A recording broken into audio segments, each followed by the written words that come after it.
Olá Brasil, eu sou Gustavo Torres e sou responsável pela apresentação dos podcasts que fazem parte do projeto Gestão do Cuidado da Doença de Alzheimer, desenvolvido pela APAS, Associação de Parentes e Amigos de Pessoas com Alzheimer, em parceria com a Biogen Brasil Produtos Farmacêuticos e Side Rio, o melhor cuidado para a melhor idade.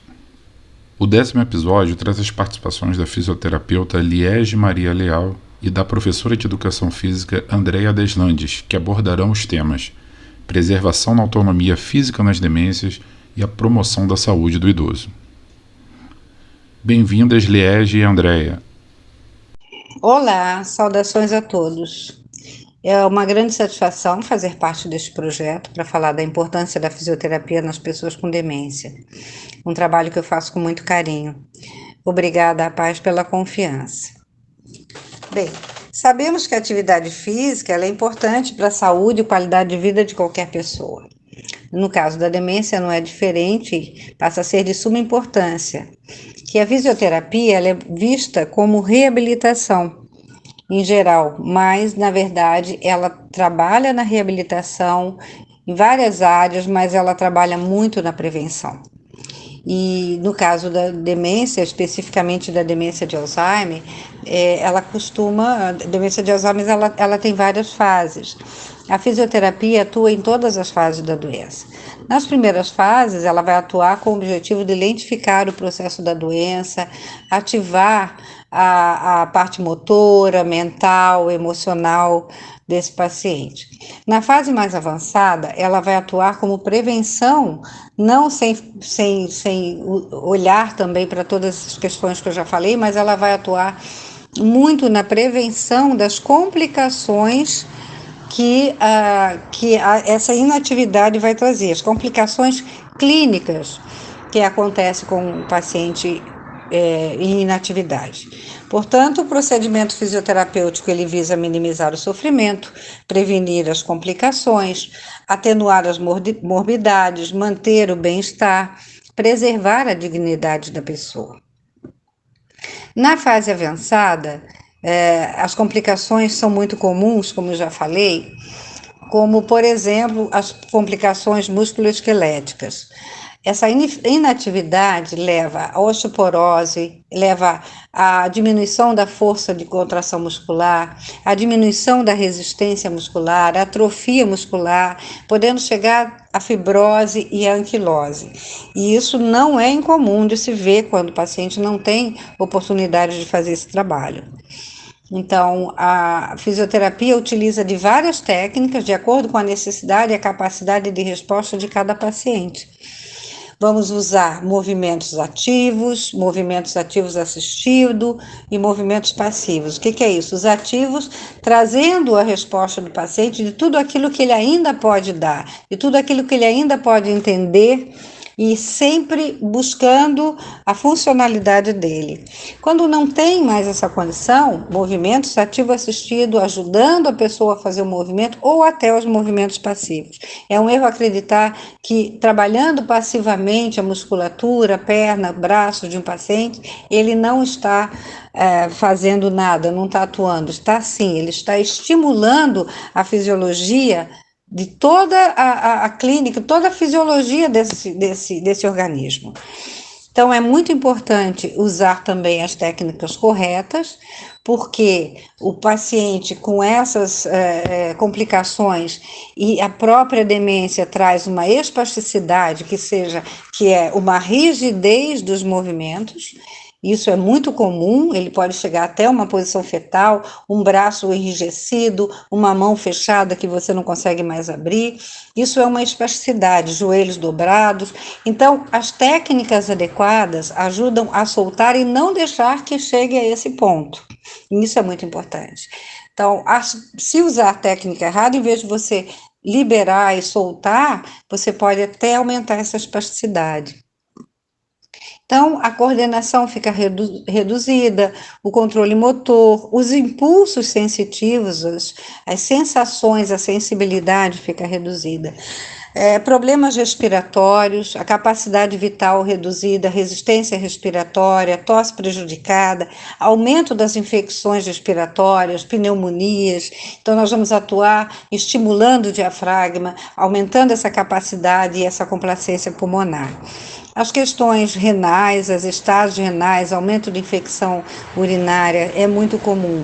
Então, tudo isso vai ser prevenido com o trabalho da fisioterapia. Os problemas cardiovasculares, diminui frequência cardíaca, tromboflebites. Então, é muito importante trabalhar mobilizando, mudando de posição, colocando sentado, colocando em pé, aproveitando, como eu disse, ele pode caminhar, vamos ajudá-lo a caminhar. Ele não pode caminhar, vamos deixá-lo ficar em pé, vamos ajudá-lo a ficar em pé, sentado. A pessoa não pode ficar o tempo todo na cama.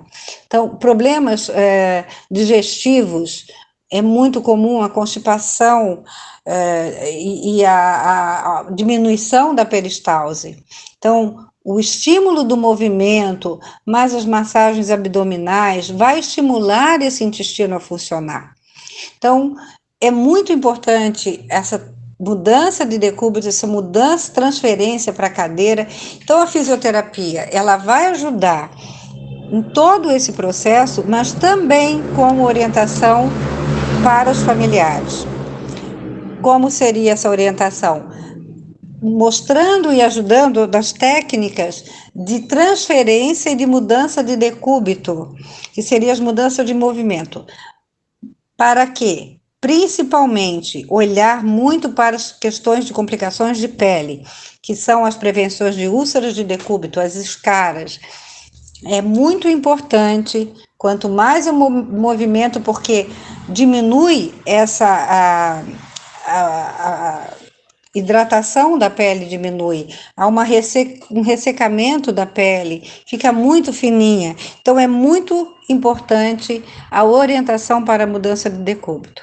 A hidratação hídrica, a hidratação com cremes, com óleos.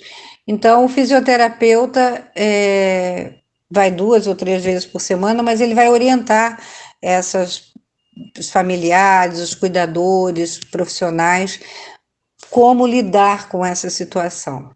Então, é importante lembrar que a incapacidade funcional leva à incapacidade generalizada, prejudicando ou impedindo as atividades funcionais e sistêmicas de todo o organismo. Por isso, a importância de um trabalho multidisciplinar e contínuo nesse processo. Olá, eu sou a professora Andréa Deslande, sou professora do Instituto de Psiquiatria da UFRJ e coordenadora do Laboratório de Neurociência do Exercício. É um prazer falar sobre a importância da atividade física e do exercício físico para pacientes com doença de Alzheimer. Nós sabemos que o exercício físico ele promove uma série de benefícios durante a vida, melhorando a nossa saúde, seja ela cardiovascular, metabólica e musculoesquelética, diminuindo a chance de desenvolver doenças físicas e mentais e aumentando a nossa expectativa de vida. Especificamente nas demências, como a doença de Alzheimer, nós sabemos que diabetes, hipertensão, obesidade e sedentarismo são fatores de risco modificáveis durante a vida, e o exercício físico pode agir na redução de todos esses fatores. Fazer exercício físico regularmente é atualmente um reconhecido tratamento adicional e complementar desde as fases iniciais da doença de Alzheimer, ou até mesmo antes, em fases prodrômicas, como no declínio cognitivo leve. Especialmente no estágio leve e moderado da doença de Alzheimer, o exercício físico pode contribuir para diversos desfechos de saúde, como controle da diabetes, hipertensão e obesidade, o que vai reduzir, então, o número de medicamentos e o risco de respostas adversas e iatrogenia. O exercício físico ele também melhora a capacidade física, cognitiva e emocional do paciente, e isso reduz as perdas que o paciente tem na independência das atividades de vida diária. Também isso pode promover uma maior qualidade de vida, não somente para o paciente, mas também para o cuidador. E nós sabemos que a qualidade de vida do cuidador é muito importante e ela impacta diretamente na qualidade de vida do paciente. Entre os aspectos físicos que o exercício pode contribuir, eu vou destacar aqui a melhora da força e do equilíbrio, porque isso vai contribuir muito para a prevenção de quedas. A prevenção de quedas, ela é beneficiada através de exercícios que trabalham em coordenação motora, estimulando a atenção, propriocepção e consciência corporal. Atividades que envolvam posturas que trabalhem todas essas capacidades. O Tai Chi é um ótimo exemplo de artes marciais que podem contribuir para a melhora do equilíbrio, redução do risco de quedas e melhora da atenção.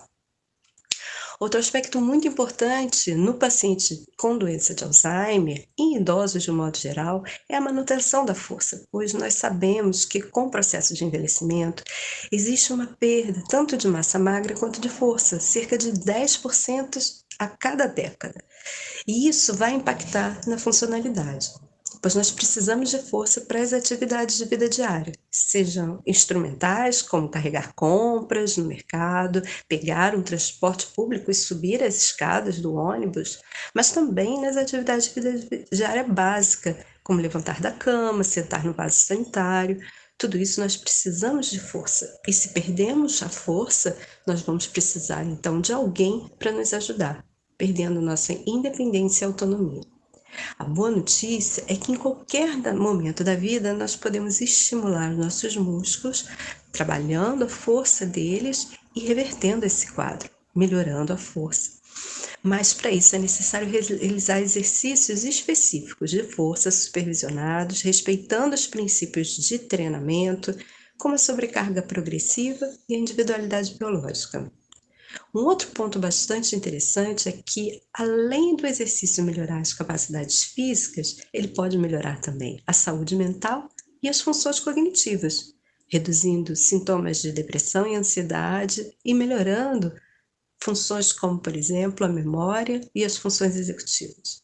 Elas são fundamentais para nossas atividades de vida diária, principalmente para pacientes que têm perda nessas funções.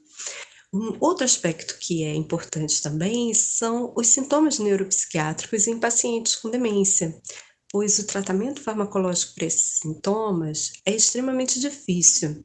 E o exercício físico, assim como a musicoterapia, podem contribuir para a redução desses sintomas neuropsiquiátricos, especialmente a apatia e a depressão.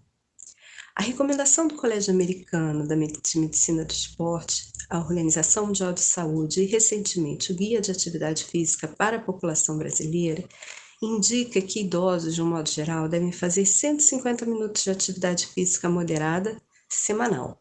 Essa atividade deve ser dividida em exercícios de força, aeróbio, equilíbrio e flexibilidade. Nós também podemos incluir atividades de dupla tarefa, que envolvem estímulos cognitivos e motores simultaneamente, o que isso pode ser bastante divertido e ainda trazer um benefício extra para as funções cognitivas. A prescrição de exercícios precisa ser acompanhada por uma avaliação biopsicossocial, que ela é fundamental para o estabelecimento de metas que estejam alinhadas com as necessidades do paciente. A partir daí, então, é possível definir a melhor estratégia de treinamento e, após reavaliações tanto do processo, de acordo com a evolução de cada paciente, é possível planejar e readaptar a atividade que foi prescrita. Um outro ponto importante é o cuidado com o cuidador, já que é fundamental que esse cuidador ele também seja estimulado. Muitas vezes os cuidadores são idosos e eles precisam também do exercício físico para a manutenção de sua funcionalidade, saúde física e mental. Por isso, os exercícios podem ser feitos em dupla, tornando as atividades mais prazerosas e sendo um momento divertido para pacientes e cuidadores desenvolverem suas habilidades. Outro ponto importante é a motivação.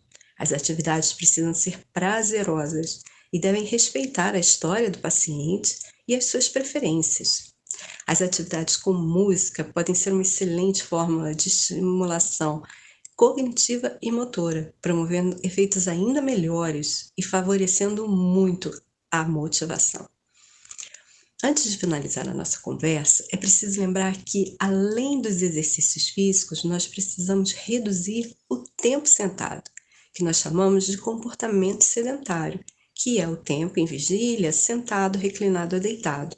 Pacientes com doença de Alzheimer tendem a ficar mais de 60% do seu dia em comportamento sedentário. E quanto maior o tempo sedentário, maior o risco de morte por todas as causas e por doenças cardiovasculares. Por isso, além de ter momentos de exercício físico, é preciso evitar o tempo sentado. Exercícios simples podem ser feitos e se recomenda que a cada 1 hora sentado, deitado ou reclinado, se faça pelo menos 5 minutos de movimento. Levantar e sentar da cadeira, alongar-se, caminhar até a cozinha, beber uma água, tudo isso pode contribuir para aumentar o tempo de movimento e reduzir esse comportamento sedentário. Podemos aumentar o nível de atividade física em diversos domínios, como no deslocamento, nas atividades domésticas e nas atividades de lazer, por exemplo. Entre as atividades de deslocamento, procure usar mais escadas com o paciente, procure usar mais deslocamentos com caminhada, principalmente nos deslocamentos mais próximos. Nas atividades domésticas, estimule atividades onde o paciente fique em pé, seja cuidando de plantas ou ajudando em atividades de casa. No lazer, lembre-se do que o paciente gostava de fazer durante a vida. Isso pode ser um ótimo começo. As atividades devem ser adaptadas de acordo com as suas capacidades de segurança, mas nada impede de você propor atividades como dançar, jogos, atividades aquáticas, caminhadas próximas à natureza, de preferência perto de ambientes com verde ou com água.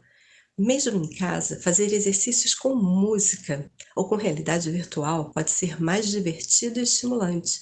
Trabalhando as funções executivas em dupla tarefa pode ser uma ótima forma de aproximar filhos e netos e tirar a família do sofá. Para finalizar, a mensagem é clara. Se você pode fazer 30 minutos de atividade física com o paciente por dia, ótimo. Se não, você pode dividir 10 minutos de manhã, 10 minutos no início da tarde, mas se ainda assim for muito, qualquer minuto conta. Você pode usar celular, despertador, aplicativos para te lembrar de a cada 1 hora fazer algum tipo de movimento. Quanto mais passos, melhor. Mas se você não pode dar os 8.000 passos de recomendação diária, pequenos passos podem fazer uma enorme diferença na vida do paciente com doença de Alzheimer e seus cuidadores. Bom, eu vou finalizar por aqui e eu espero que vocês tenham aproveitado a nossa conversa e até a próxima. Agradecemos as brilhantes participações de vocês nesse episódio que contou com os patrocínios da Biogen e da Side Rio. No próximo episódio, teremos a presença da terapeuta ocupacional Lilian Dias. Fiquem ligados!